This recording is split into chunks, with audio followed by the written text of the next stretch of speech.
السلام عليكم ورحمة الله وبركاته. إن الحمد لله نحمده ونصلي على رسول الله وعلى آله وصحبه أجمعين والذين اتبعهم بإحسان إلى يوم الدين. أما بعد، فأعوذ بالله السميع العليم من الشيطان الرجيم. إن الله لا يغفر أن يشرك به ويغفر ما دون ذلك لمن يشاء. الآية.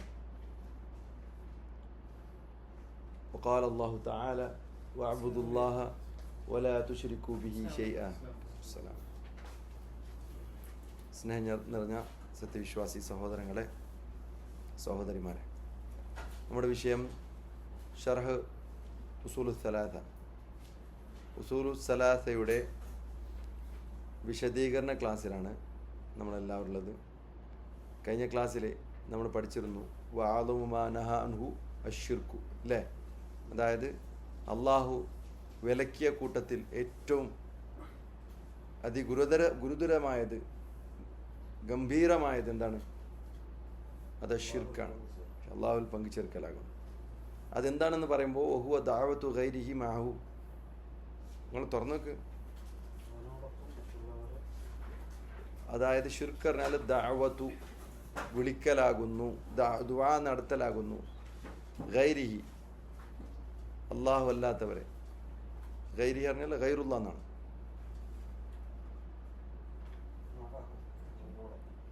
മഅഹു അള്ളാഹുവിൻ്റെ കൂടെ, മഅ അല്ലാഹ്. മഅഹു പറഞ്ഞാൽ മഅ അല്ലാഹ്. ഗൈരിഹി പറഞ്ഞാൽ ഗൈറുല്ലാ എന്നാണ്. ദഅവതു എന്ന് പറഞ്ഞാൽ ദുആ, വിളി, അങ്ങനെ. വദ്ദലീലു, അതിൻ്റെ ദലീൽ കൊടുത്തു നമ്മൾ. വഅബ്ദുല്ലാഹ വലാ തുശ്രികു ബിഹി ഷൈഅൻ. അപ്പോൾ ഷിർക്ക് എന്നതിനെ പറ്റി നമ്മൾ കഴിഞ്ഞ ക്ലാസ്സിൽ പറഞ്ഞപ്പോൾ യഥാർത്ഥത്തിൽ ആരെയാണോ അള്ളാഹുവിലേക്ക് പങ്കു ചേർക്കുന്നത്, ആരെയാണോ അള്ളാഹുവിലേക്ക് പങ്കു ചേർക്കുന്നത് അവരെ കൊണ്ട് തന്നെ അള്ളാഹു ചില വാക്കുകളൊക്കെ പറയിപ്പിച്ചിട്ടുണ്ട്. ഈസാ നബിയുടെ നാവിലൂടെ ഷിർക്ക് എന്താണെന്നും അതിൻ്റെ അപകടം എന്താണെന്നും ഷിർക്ക് ചെയ്തവർക്കുള്ള പരിണിത ഫലം എന്താണെന്നും നമ്മളെന്താക്കി മനസ്സിലാക്കി. നമ്മളതിന് ഉദാഹരണം കൊടുത്തു. മൊയ്തീൻ ഷേഖ് റഹ്മത്തുള്ളാഹിയുടെ നാവിലൂടെ പറയിപ്പിച്ചതായ നീ എങ്ങനെ ലാ ഇലാഹ ഇല്ലല്ലാഹ് ചൊല്ലും? നിൻ്റെ മനസ്സിലാകെ ആണെങ്കിലോ ഒരുപാട് ഇലാഹുകളുണ്ട്. എന്തിനാണ് അതൊക്കെ പറയിപ്പിച്ചത്? ഇബ്രാഹിം നബി അലൈഹി സ്വലാത്തു വസ്സലാമിൻ്റെ കഥകളൊക്കെ ഖുർആനിൽ, അതും ഷിർക്കിനെതിൽ പോരാടിയ, ജിഹാദ് നടത്തിയ അദ്ദേഹത്തിൻ്റെ കഥകൾ എന്തിനാണ്, അദ്ദേഹത്തിൻ്റെ ചരിത്രം എന്തിനാണ് ഖുർആനിൽ അള്ളാഹു പരാമർശിക്കുന്നത് പലതവണയെ കൊണ്ട്? അദ്ദേഹം തന്നെ ഒരു മഅബൂദായി മാറിയത് കൊണ്ടാണ്, അല്ലെങ്കിൽ മാറും എന്നതുകൊണ്ട്. മഅബൂദ് പറഞ്ഞാൽ ആരാധ്യനായി മാറിയിട്ടുണ്ടോ ആര്? ഇബ്രാഹിം നബി അലൈഹി. അപ്പോൾ ഇബ്രാഹിം നബി അലൈഹി സ്വലാത്തു വസ്സലാം ബിംബം തകർത്ത കഥ അള്ളാഹു എടുത്ത് പറയാണ് മക്കയിലെ മുശ്രിക്കുകൾക്ക്. അവരുടെ പുരോഹിതന്മാർ അതൊക്കെ ഒളിപ്പിച്ചു നോക്കൂലേ? ഇബ്രാഹിം നബി ഇങ്ങനെയൊക്കെ ചെയ്ത ആളാണ്, ബിംബം തകർത്ത ആളാണ്. അത് പറയാതെ അദ്ദേഹം തന്നെ അദ്ദേഹത്തെ തന്നെ ബിംബമാക്കി അവർ ആരാധിക്കലാണ് ചെയ്യുന്നത്. അപ്പോൾ അള്ളാഹു സുബ്ഹാനഹു വ തആല നിങ്ങൾ ഏതൊരു വ്യക്തിയാണോ അള്ളാഹുവിനെ പങ്കുകാരനായി ആരാധിച്ചു കൊണ്ടിരിക്കുന്നത് അയാൾ തന്നെ ചെയ്ത കഥകൾ കണ്ടോ, അയാൾ ചെയ്ത തൗഹീദിന് വേണ്ടി പോരാടിയത് കണ്ടോ എന്ന് അള്ളാഹു പറയും. അതിനുള്ള ഉദാഹരണം ഇബ്രാഹിം നബിയും മൂസാ നബിയും ഈസാ നബിയും ആണ്. ഇൻഷാ അല്ലാഹ് അള്ളാഹു പറഞ്ഞു ഇന്നല്ലാഹ ലാ യഗ്ഫിറു അൻ യുശ്റക ബിഹി. ഇങ്ങനെ ഷിർക്ക് ചെയ്യുന്നവരെ അള്ളാഹു ഒരിക്കലും പൊറുക്കുകയില്ല. മഗ്ഫിറത്ത് എന്ന് പറയുമ്പോൾ ഒരുപാട് തവണ ഖുർആനിൽ വരുന്നുണ്ട്. മഗ്ഫിറത്തും വാജുറുൻ അദീം. വിസ്വക എന്താണ് മഗ്ഫിറത്തും വാജുറുൻ അദീം? എന്താണ് അതുകൊണ്ട് ഉദ്ദേശിക്കുന്നത്? മഗ്ഫിറത്ത് കൊണ്ട് അർത്ഥം അറിയില്ലേ? പാപമോചനം, പൊറുക്കലിന് കിട്ടുക. എന്നിട്ട് വാജുറുൻ അദീം, മഹത്തായ പ്രതിഫലം. എന്താണ് ഉദ്ദേശിക്കുന്നത്? മഹത്തായ പ്രതിഫലം സ്വർഗ്ഗാണെങ്കിൽ മഗ്ഫിറത്ത് കൊണ്ടെന്താ ഉദ്ദേശിക്കുന്നത്? നരകത്തിൽ നിന്നുള്ള മോചനം. നരകത്തിൽ നിന്ന് മോചനാണ് മഗ്ഫിറ കൊണ്ട് ഉദ്ദേശിക്കുന്നത്. അതുകൊണ്ട് അള്ളാഹു ഇവിടെ ഉദ്ദേശിക്കുന്നത് ഇന്നല്ലാഹ ലാ യഗ്ഫിറു, അള്ളാഹു ഒരിക്കലും നരകത്തിൽ നിന്ന് മോചിപ്പിക്കുകയില്ല എന്ന്. എങ്ങനെ ലാ യഗ്ഫിറു പറഞ്ഞാൽ അള്ളാഹു ഒരിക്കലും നരകത്തിൽ നിന്ന് മോചിപ്പിക്കുകയില്ല, അതായത് പൊറുക്കുകയില്ല. അൻ യുശ്റക ബിഹി, അള്ളാഹുവിലേക്ക് പങ്കു ചേർക്കപ്പെടുന്നതിനെ അള്ളാഹു എന്ത് ചെയ്യുന്നില്ല? പൊറുക്കുകയില്ല. വയഗ്ഫിറു, അള്ളാഹു പൊറുക്കും. മാദൂന ദാലിക, അതിന് താഴെയുള്ള. അപ്പോൾ ഷിർക്കാണ് ഏറ്റവും എന്താ പറയുക, പാരമ്യത്തിലുള്ള ഒരു തെറ്റാണെങ്കിൽ അതിന് താഴെയുള്ള തെറ്റുകൾ അള്ളാഹു പൊറുക്കുകയും ചെയ്യും അവൻ ഉദ്ദേശിച്ചവർക്ക്.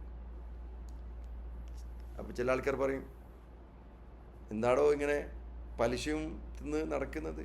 നീ ഒരു തൗഹീദല്ലേ, നീ സലഫിയല്ലേ, നീ മുജാഹിദ് എന്ന് അറിയപ്പെടുന്ന ആളല്ലേ?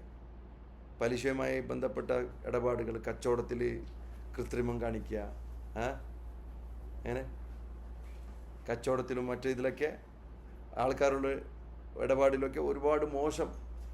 അപ്പോൾ പറയും, ഞാൻ ഷിർക്ക് ചെയ്യുന്നില്ലല്ലോ, അള്ളാഹു എന്നെ പുറത്തു തരും എന്ന് പറഞ്ഞു വാഗ്ദാനം ചെയ്തിരിക്കുന്നത്. അള്ളാഹു ആ ക്ലോസ് വെച്ചിട്ടുണ്ട് നോക്കി. അത്ര വലിയ അപകടം പിടിച്ചവർ. ലിമൻ യശ എന്നാ പറഞ്ഞു. എന്താ ലിമൻ യശ? അള്ളാഹു ഉദ്ദേശിച്ചവർ.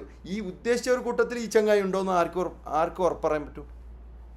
അയാൾക്ക് അങ്ങനെ അള്ളാഹുൽ നിന്നുള്ള ഉറപ്പ് കിട്ടിയിട്ടുണ്ടോ ആൾക്ക്?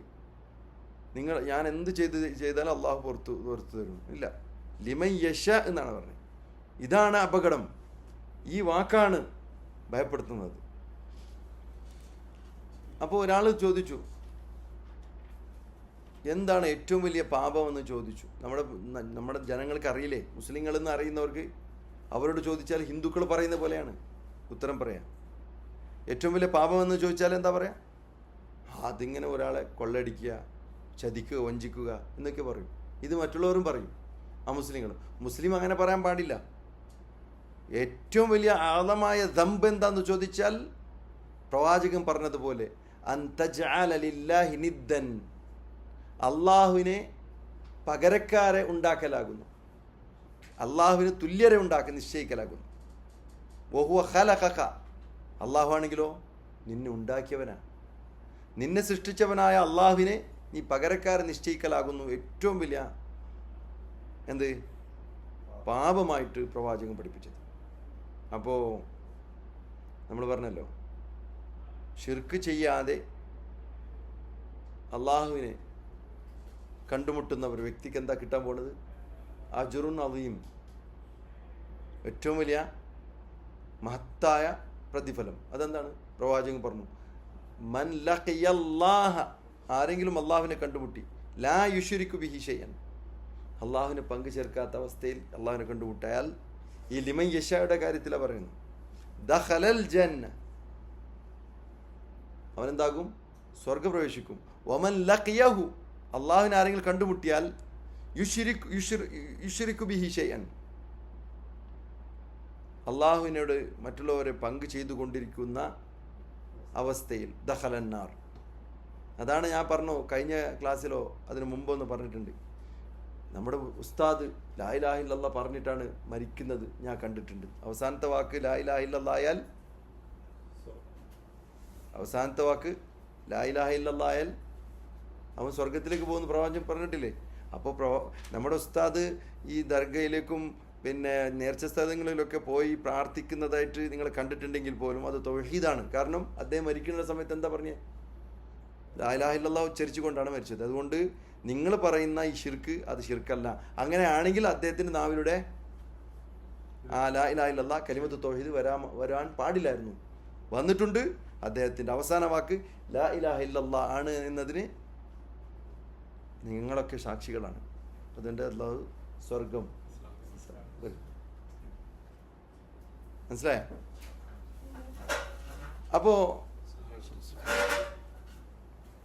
അപ്പോൾ എന്ത് മനസ്സിലായി? അതായത് ഒന്നുകൂടി ഞാൻ വിശദീകരിക്കാം. അവസാന വാക്ക് ലാ ഇലാഹ ഇല്ലല്ലാഹ് ആയാൽ, ഒരാളുടെ മരണസമയത്ത് ലാ ഇലാഹ ഇല്ലല്ലാഹ് ആയാൽ അയാൾ സ്വർഗത്തിലേക്ക് പോകുമെന്ന് പ്രവാചകൻ പഠിപ്പിച്ചത് ആരുടെ കാര്യത്തിലാണ്? എല്ലാവരും ലാ ഇലാഹ ഇല്ലല്ലാഹ് ചൊല്ലിയ കാരണം കൊണ്ട് സ്വർഗത്തിലേക്ക് പോകുമെന്ന് പ്രവാചകൻ അവിടെ ഉറപ്പിച്ച് പറഞ്ഞോ? അങ്ങനല്ല പറഞ്ഞത്. പ്രവാചകൻ പറഞ്ഞു, വല്ലവനും അള്ളാഹുവിനെ കണ്ടുമുട്ടുന്ന സമയത്ത് അള്ളാഹുവിനോട് പങ്കു ചേർക്കാത്ത അവസ്ഥയിലായിരിക്കണം എന്നാണ് പറഞ്ഞത്. അപ്പോൾ അവിടെയാണ് ആ ലാ ഇലാഹ ഇല്ലല്ലാഹ് അവസാന കലിമ ലാ ഇലാഹ ഇല്ലല്ലാഹ് ആകണം. മനസ്സിലായില്ലേ? ചോദിക്കണം കേട്ടോ. അവസാന കലിമ, അവസാന വാക്ക് ലാ ഇലാഹ ഇല്ലല്ലാഹ് ആയാൽ അവൻ സ്വർഗത്തിലേക്ക് പോകുമെന്നത് അതൊരു നമ്മുടെ അവസ്ഥയാണ്, സ്റ്റേറ്റാണ് പറയുന്നത്. നമ്മുടെ സ്റ്റേറ്റ്, നമ്മുടെ അവസ്ഥയെ പറ്റിയാണ് പറയുന്നത്, നമ്മുടെ പൊസിഷനെ പറ്റിയാണ് പറയുന്നത്. നമ്മൾ എന്തവസ്ഥയിലായിരുന്നു മരിക്കുന്ന സമയത്ത്. അതിനു മുമ്പ് ഞാൻ പറഞ്ഞിരുന്നു, ഒരാൾ മരിക്കുന്ന സമയത്ത് ഒരാൾ എന്ത് ചെയ്തു? ലാ ഇലാഹ ഇല്ലല്ലാഹ് ചൊല്ലാൻ കഴിഞ്ഞിട്ടില്ല. അപകടത്തെ സമയത്തേ ചിലപ്പോൾ ആകാശത്തു നിന്ന് പൊട്ടിത്തെറിച്ചു മരിച്ചു. അയാളുടെ ശരീരത്തിൻ്റെ ഒരു ഭാഗം പോലും നിലത്തെത്തിയിട്ടില്ല. ഇല്ലെങ്കിൽ ബോധം കെട്ടു. എവിടെ? വെള്ളത്തിൽ വീണപ്പോൾ ബോധം കെട്ടു. അങ്ങനെ തന്നെ മരിച്ചു. ബോധം കെടുമ്പോൾ അയാൾക്കൊന്നും അറിയില്ലല്ലോ. അയാൾ മരിച്ച അവസ്ഥ എന്താണ്? പിന്നെ മീനുകളാണ് അയാളുടെ തിന്ന് തീർത്തത്, മത്സ്യങ്ങളാണ് തിന്ന് തീർത്തത്. അപ്പോൾ എന്താ മനസ്സിലായി? അയാൾ ലാ ഇലാഹ ഇല്ലല്ലാഹ് ചൊല്ലാതെയാണ് മരിച്ചത്. സഹാബാക്കളിൽ പലർക്കും ഇങ്ങനെ സംഭവിച്ചിട്ടുണ്ട്. ഒരു തലയിൽ മുകളിലൂടെ ശത്രുക്കൾ കല്ലുകൾ ഉരുട്ടിയിട്ട് തലയിൽ വീണ് മരിച്ചിട്ടുണ്ട്. അവർക്കത് ആ വീണ ഉടനെ തന്നെ അവർ മരിച്ചിട്ടുണ്ട്. അതിൻ്റെ അർത്ഥം അവർ ലാ ഇലാഹ ഇല്ലല്ലാഹ് പറയാതെ ചെല്ലാതെ മരിച്ചു എന്നതാണോ? അല്ല. അവർ മരിക്കുന്ന അവസ്ഥ എന്തായിരുന്നു? ലാ ഇലാഹ ഇല്ലല്ലാഹ് ചൊല്ലിയതുപോലെയുള്ള അവസ്ഥയായിരുന്നു. മരിക്കുന്ന അവസ്ഥയിൽ ലാ ഇലാഹ ഇല്ലല്ലാഹ് ചൊല്ലിയിട്ടില്ലെങ്കിലും അവരുടെ അവസ്ഥ എന്തായിരുന്നു? ലാ ഇലാഹ ഇല്ലല്ലാഹ് ചൊല്ലിയതുപോലെയുള്ള തൗഹീദിൻ്റെ അവസ്ഥയിലായിരുന്നു മരണപ്പെട്ടത്. അതുകൊണ്ട് പ്രവാചകൻ പറഞ്ഞു, ആരെങ്കിലും മൻ മാത, ഒരാൾ മരണപ്പെട്ടു, വഹുവ യദ്ഉ മിൻ ദൂനില്ലാഹ്, അള്ളാഹുവിനെ പുറമേ അയാൾ പ്രാർത്ഥിക്കുന്നു, അള്ളാഹു അല്ലാത്തവരെ നിദ്ദൻ തുല്യരാക്കിക്കൊണ്ട്, ദഖലൻ നാർ, അവൻ മരിക്കുന്ന അവസ്ഥയാണ് പറഞ്ഞത്. നരകത്തിലേക്കാണ് അവൻ. ഇവിടെ മനസ്സിലായോ? എന്താണ്? ക്ലിയറാക്കി പറയാം. ഒരാളിങ്ങനെ മരിക്കുന്ന സമയത്ത് അയാളുടെ അവസ്ഥ എന്തായിരുന്നു? ഇപ്പോൾ മരിക്കുന്ന ആൾ എന്തായിരിക്കണം? ഇങ്ങനെ യാ ഷേഖ് മുഹിയുദ്ദീൻ അബ്ദുൽ ഖാദിർ ജീലാനി എന്ന് പറഞ്ഞിട്ട് ആരെങ്കിലും മരിക്കുമോ? പക്ഷെ അയാൾ ആ വിശ്വാസത്തിലായിരുന്നു മരിച്ചത്. ഏത് വിശ്വാസത്തിൽ? ഇയാൾ എൻ്റെ വിളി കേൾക്കും, ഇയാൾ എനിക്ക് ഉത്തരം നൽകും എന്ന വിശ്വാസത്തോടെയാണ് അയാൾ മരിച്ചത്. മനസ്സിലാണ്ടോ? എന്നൊരു വിശ്വാസത്തിലാണ് മരിച്ചത്. അപ്പോൾ അയാൾ പറയേണ്ട ആവശ്യമില്ല മരിക്കുന്ന സമയത്ത് എൻ്റെ കാവൽ CM മടവൂരാണ്, ഇല്ലെങ്കിൽ എൻ്റെ കാവൽ മൊയ്തീൻ ഷേഖാണ്, എൻ്റെ കാവൽ മറ്റേ ഷേഖാണ് എന്ന് പറയേണ്ട ആവശ്യമില്ല. അയാളുടെ വിശ്വാസത്തിൽ തന്നെ അയാൾ മരണപ്പെട്ടു. അതിൻ്റെ പേരാണ് മൻ മാത. അല്ലെങ്കിൽ ഈ ഒരു അവസ്ഥയിൽ ആരെങ്കിലും മരിക്കുന്നവരുണ്ടാവും. ഒരു ഹിന്ദു ഒരു കാഫിറായ അമുസ്ലിം വ്യക്തി പോലും അയാളുടെ ബിംബത്തെയോ അല്ലെങ്കിൽ ആരാധ്യമൂർത്തിയോ വിളിച്ചുകൊണ്ട് ആരെങ്കിലും മരിക്കണമെന്നുണ്ടോ? ചിലപ്പോൾ മരിക്കണമെന്നില്ല. ഇതേപോലുള്ള അപകട മരണത്തിൽ മരിച്ചതായിരിക്കും. അയാളുടെ ദൈവത്തെ, അയാൾ പ്രാർത്ഥിക്കുന്ന ആ ഒരു ആരാധ്യനെ വിളിക്കാൻ പോലും സമയം കിട്ടിയിട്ടുണ്ടാവില്ല. അപ്പോൾ അതുകൊണ്ട് അയാൾ മുസ്ലിമായിട്ട് മരിച്ചു എന്ന് പറയേണ്ടി വരില്ലേ? അയാളൊന്നും പറയാതെ മരിച്ചു? അല്ല. അയാളുടെ മരിക്കുന്ന അവസ്ഥ എന്തായിരുന്നു എന്നാണ്. മരിക്കുന്ന അവസ്ഥയിൽ അയാൾ വിശ്വാസം സ്വീകരിക്കാത്ത അവസ്ഥയിലാണ്, അല്ലെങ്കിൽ അയാൾ എപ്പോഴും പ്രാർത്ഥിക്കുന്നതിൽ നിന്ന് തൗബ ചെയ്യാത്ത ഒരവസ്ഥയിലാണ്.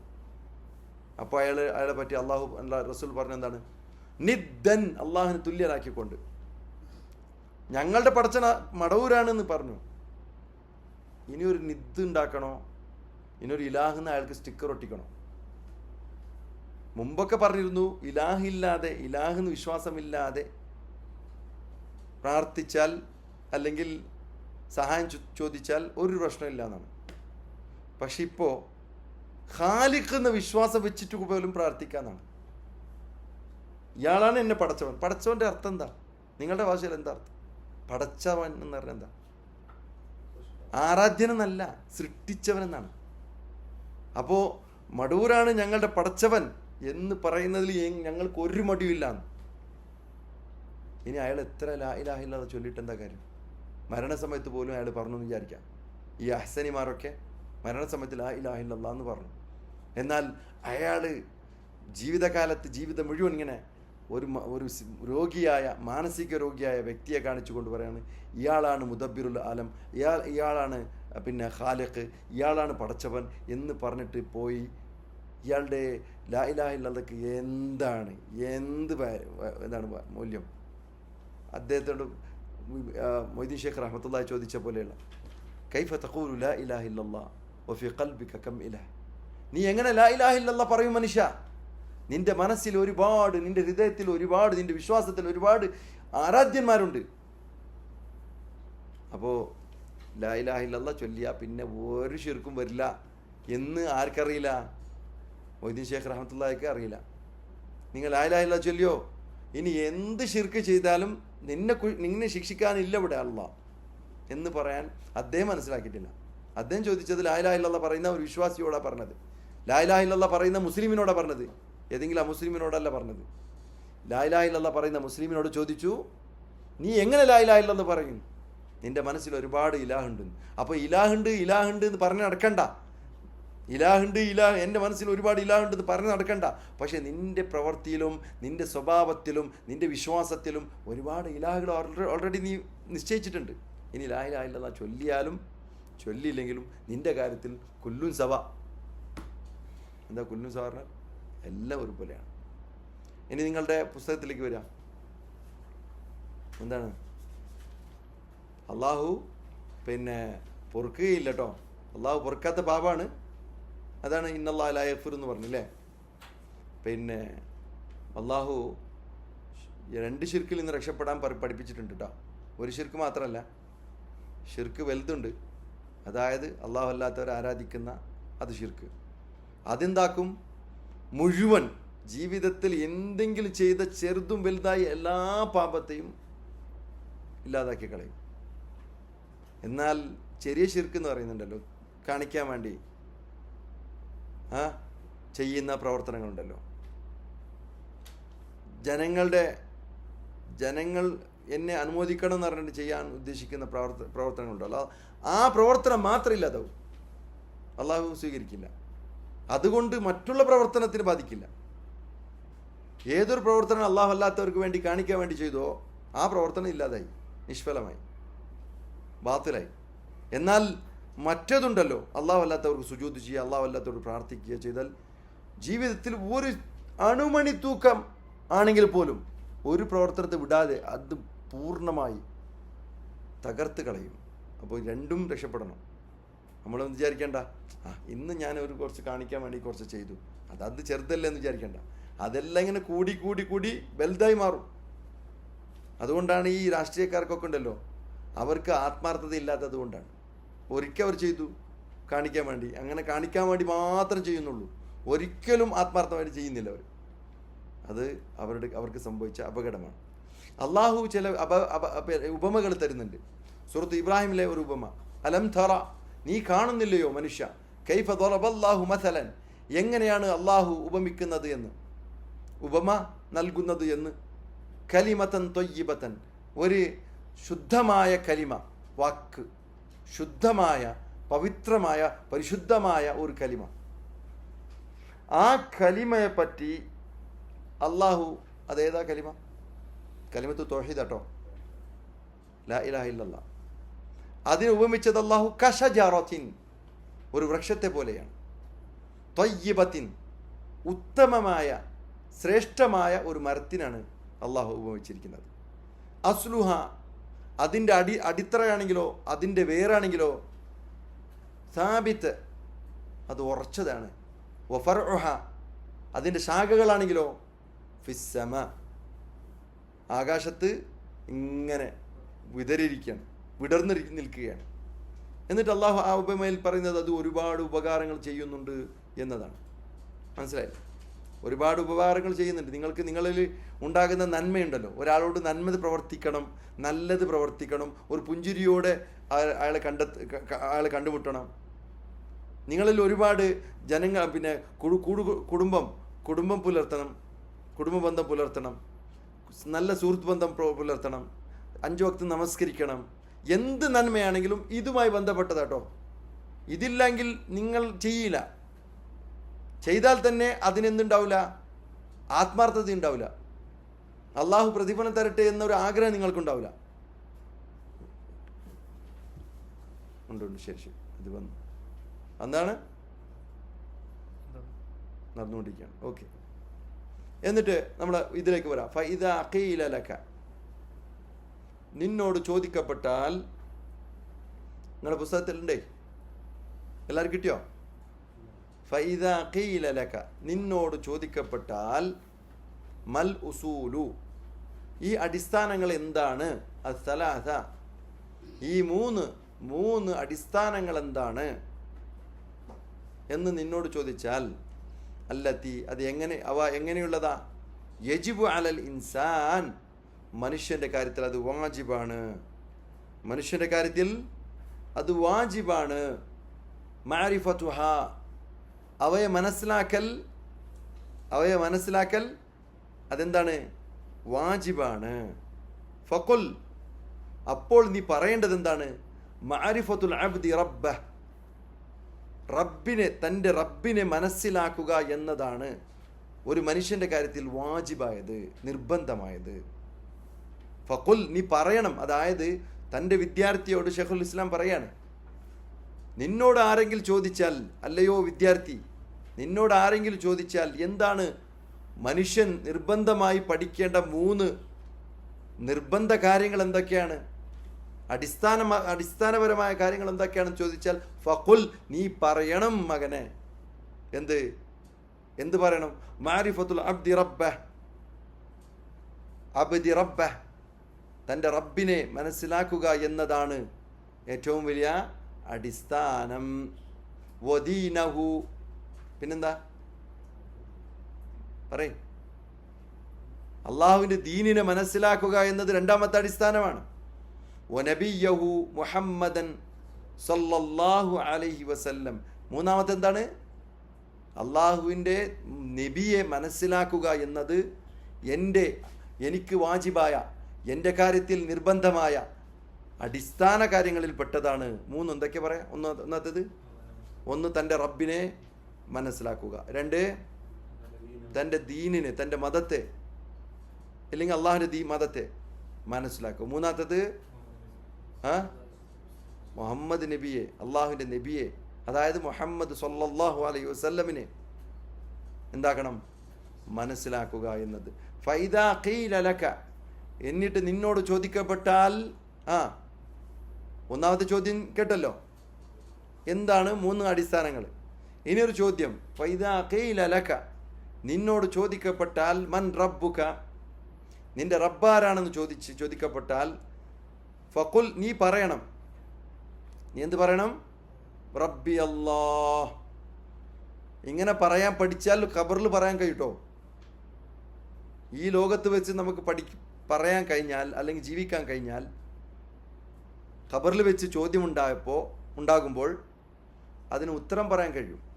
റബ്ബി അല്ലാഹ്, എന്ത് പറയണം? എൻ്റെ റബ്ബ് അല്ലാഹു ആണ്. അല്ലദീ റബ്ബാനി, അവൻ ആരാണ്? എന്നെ തർബിയത്ത് ചെയ്തവൻ, അല്ലെങ്കിൽ എന്നെ വളർത്തി പോറ്റിയവൻ. റബ്ബാനി പറഞ്ഞാൽ എന്നെ പോറ്റി വളർത്തിയ റബ്ബുണ്ടല്ലോ, അവനാണ് എൻ്റെ റബ്ബ്. വറബ്ബ ജമീ അൽ ആലമീന, ലോകത്തിലുള്ള മൊത്തം സൃഷ്ടികളെയും പോറ്റി വളർത്തിയതായ അള്ളാഹു ആണ്. ബിനഅമിഹി, അവൻ്റെ നിഅമത്ത് കൊണ്ട്, അവൻ്റെ അനുഗ്രഹം കൊണ്ട്. ക്ലിയർ ആണല്ലേ? എന്തെങ്കിലും മനസ്സിലാത്തതുണ്ടോ?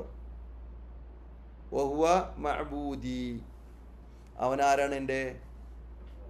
എൻ്റെ ആരാധ്യനാണ്. ലൈസലി മഅബൂദുൻ സിവാഹു, എനിക്ക് വേറെ മഅബൂദില്ല, ആരാധ്യനില്ല അവനല്ലാതെ. വദ്ദലീലു ഖൗലുഹു തആല, അതിനുള്ള തെളിവ് അൽഹംദുലില്ലാഹി റബ്ബിൽ ആലമീൻ. അൽഹംദുലില്ലാഹ്, അള്ളാഹുവിനാണ് സർവസ്തുതിയും. അള്ളാഹുവിനാകുന്നു സർവസ്തുതിയും. ഓക്കെ, നമ്മൾ ഈ വിഷയത്തിലേക്ക് ആദ്യം പറഞ്ഞതിലേക്ക് വരാം. എന്താണ്? നിന്റെ റബ്ബാരാണെന്ന് ചോദിച്ച്, അല്ലെങ്കിൽ ഉസൂലു സലാസ എന്ന് പറഞ്ഞില്ലേ? എന്താണ് ഉസൂലു സലാസ? 3 ഉസൂലുണ്ടല്ലോ. അതിൽ ഒന്നാമത്തത് റബ്ബിനെ മനസ്സിലാക്കുക എന്നതാണ്. അതായത് അത് വാജിബാണെന്ന് എത്രയോ ആൾക്കാർക്ക് അറിയോ? ഇത് നിർബന്ധമാണ് എനിക്ക് മനസ്സിലാക്കുക എന്നത്.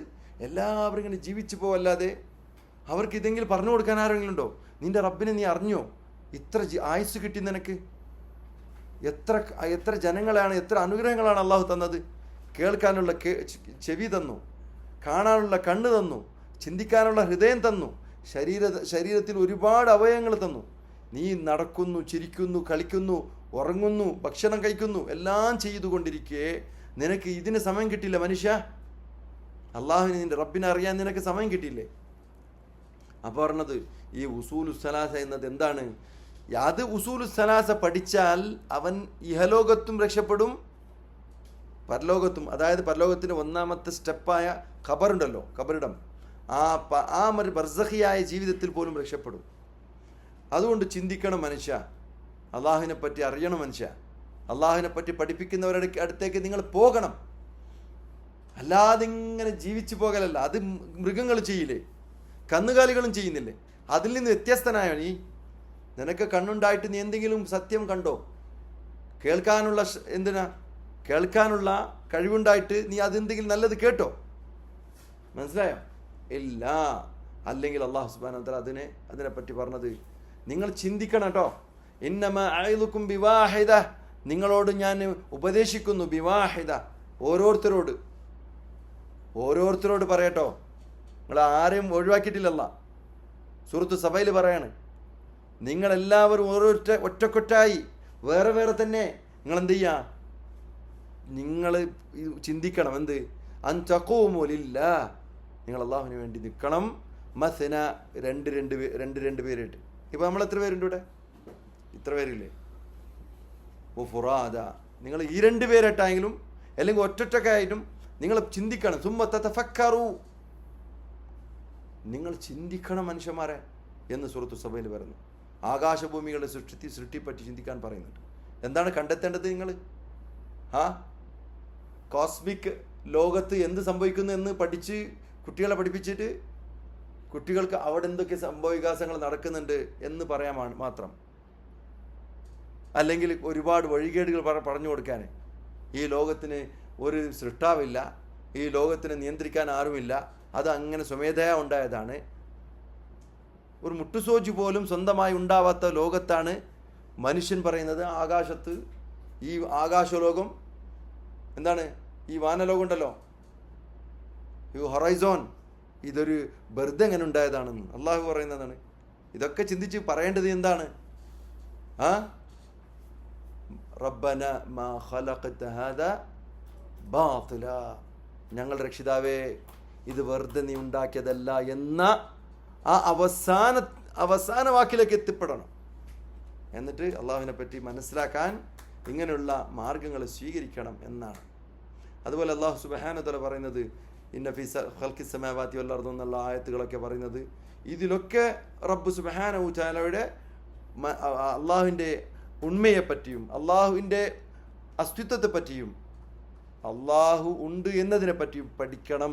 അള്ളാഹുവിൻ്റെ ആ ഒരു എന്താണ് പ്രവർത്തനത്തെ പറ്റി പഠിക്കണം. അഫലാ യതദബ്ബറുൽ ഖുർആൻ, ഇവർ ഖുർആനെ പറ്റി ചിന്തിക്കുന്നില്ലയോ? വലൗ കാന മിൻ ഇൻദി ഗൈരില്ലാഹ്, അതിലേക്ക് എത്തും. ഇത് അള്ളാഹുവിൽ നിന്ന് അല്ലാത്തതാണെങ്കിലോ ലവജദു ഫീഹി ഇഖ്തിലാഫൻ കസീറ, അതിൽ ഒരുപാട് വൈരുദ്ധ്യങ്ങൾ കണ്ടേനെ. കാണൂല. എന്തുകൊണ്ട് കാണൂല? ഇത് പടച്ചവൻ്റെതായതുകൊണ്ട്. പടച്ചന അല്ലാത്തവരില്ല എന്നാണെങ്കിലോ മറ്റുള്ള മതഗ്രന്ഥങ്ങളിലൊക്കെ മനുഷ്യരുടെ കൈകടത്തലുണ്ടായില്ലേ? അതുകൊണ്ട് അതിലെന്തുണ്ട്? അങ്ങ് തുടങ്ങി തലങ്ങുമലങ്ങും വൈരുദ്ധ്യങ്ങൾ തന്നെയാണ്.